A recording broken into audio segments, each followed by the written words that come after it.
I am Ferdinand Marcos, and I am the President of the Republic of the Philippines. I stand today on behalf of 110 million Filipinos. First, it's me again. Shout out sa inyo mga kababayan. Pakinggan po natin ang kanyang statement ng ating mahal na Pangulong Marcos Jr. Guys, this is good news ha. This is good news for everybody. Sa mga Marcos Loyalist supporters, Filipino and OFW, pakinggan po natin. Eto na. Right, magandang umaga sa inyo lahat at nandito naman tayo at nagbubukas ulit tayo ng isang connector road. Ito ay magbubuo ng koneksyon mula sa Cavitex hanggang sa C5. Itong section na ito ay Parañaque hanggang Taguig, will be it's a 2-kilometer section. At ang dadaan dito, mga 36,000 na vehicles ang dadaan dito. Kaya malaking bagay ito kasi madidecongest, mababawasan ng traffic doon sa mga maliliit na kalsada dahil dito na lang dadaan. At yung biyahe na dati ay isang oras kalahati, magiging 15 minutes na lang.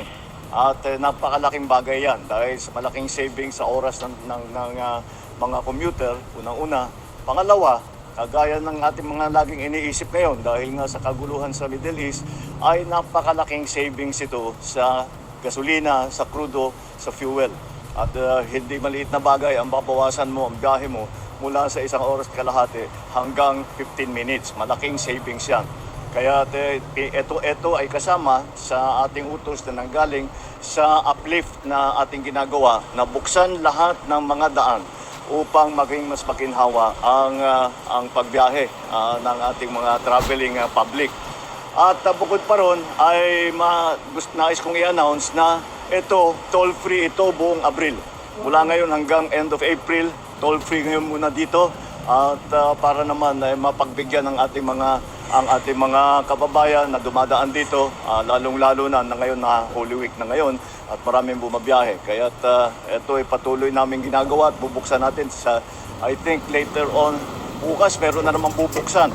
I don't know kung makapag-attend ako pero may bubuksan na naman and that is which one? Cabanatuan, sir. Tama, this is the one we were talking about. So, Cabanatuan to Ano po, mula Tagakpo hanggang Cabanatuan.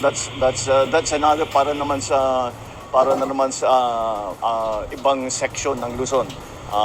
Ating binubuksan itong mga Central Luzon, ito naman Southern. So, ayan ang ating ginagawa, patuloy ating ginagawa and ito ay suporta, bilang suporta doon sa ating ginagawa ng mga programa na lumalabas doon sa aming diskusyon sa uplift para matulungan nga ang transport. Ito specifically sa transport ng pinag-uusapan. So, patuloy natin gagawin ito and dahil nais natin talagang maging mas mabilis, mas maginhawa at mas ligtas ang pagbiyahe ng ating mga kababayan. Thank you. Oh, di ba guys? Anong narinig nyo sa Pangulo? Ganyan dapat. Oh, you see, buong Abril, free toll, Kabayan, siguro naman narinig nyo ang sinabi ng mahal na Pangulo, binisita niya po yan, buong April ay toll free. Libre, lahat. Oh, lahat makikinabang. Siyempre guys, malaking tulong po yan. Sa buong buwan ng April ay free ang toll free. Naks naman. Kaya ganyan dapat ang pinuno ng bansa, the best. Di ba? At least maibsan ang mga hinanaing ng ating mga kababayan na mataas ang gasolina. Alam po natin may gira Hindi nila naintindihan nagliwiwilga sila Parang hindi nila naintindihan kung anong ibig sabihin ng war. Naku po. So yan mga kababayan, hindi lang yan ito. Di ba? Ayan free. Sabi sa inyo free yan guys sa buong buwan ng April. Happy Holy Week sa inyo guys. Tulad nga ng sinabi ng ating Pangulo, magbukas pa tayo ng mga iba't ibang mga kalsada tulad ng expressway for 2 reasons. Una, yung pagtitipid ng ating konsumo sa langis. Dati-rati po ang pagbabiyahe dito mula Parañaque hanggang Taguig, umaabot po ng 1.5 hours hanggang 2 oras. Yun ay kung maganda ang trapiko. Ngayon po ay 15 minutos na lang. imagine nyo po yung matitipid yung gasolina, hindi lang po yung oras. No? At ito po ay very timely sa ating dinaranas ngayon sa taas ng presyo ng mga langis. So yun po ang parating pinapaalala ng ating Pangulo, not only for the convenience, safety, pero mga cost-saving measures po na kailangan natin na ilatag through infrastructure po.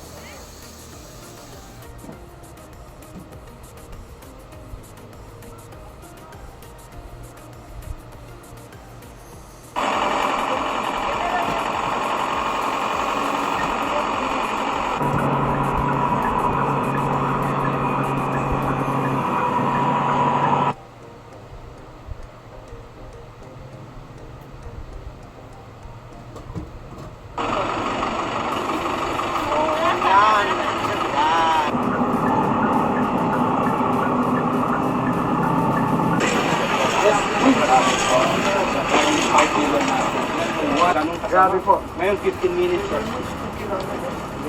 Yan ang sabi mo.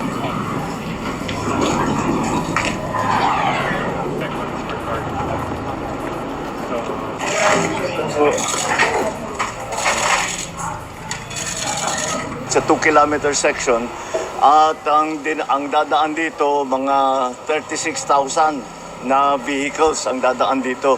Kaya't malaking bagay ito kasi madidecongest, mababawasan ng traffic doon sa mga maliliit na kalsada dahil dito na lang dadaan. Kaya ng ating mga laging iniisip ngayon dahil nga sa kaguluhan sa Middle East ay napakalaking savings ito sa gasolina, sa crudo, sa fuel. Oh, you see guys, ang laking matipid nila yan. Magkano bang toll free? 'Di ba? Malaki-laki din. Lalo yung mga truck, yung mga bus. Malaki guys, ang laki ng matitipid nila yon. Tama nga ang Pangulo. Oh, you see, sabi sa inyo eh. Baka sabihin ng iba, walang ginawa ang Pangulo. Ay, ayan nga eh, kaya nga isinishare natin nga eh. Dito, basahin po natin. O yan oh. Oh, opening of the Cavitex C5 link segment. 3B Parañaque City, March 30, 2026. O, abangan nyo. Baka sa ibang lugar pa, may free pa, na toll free. So, yun mga best. Aking pinaka-latest update. So, yun mga kababayan. Thank you guys for watching. See you again on my next upload. Follow me and likes guys. Bye everyone. Bye bye bye and babush. God bless Philippines. There's more.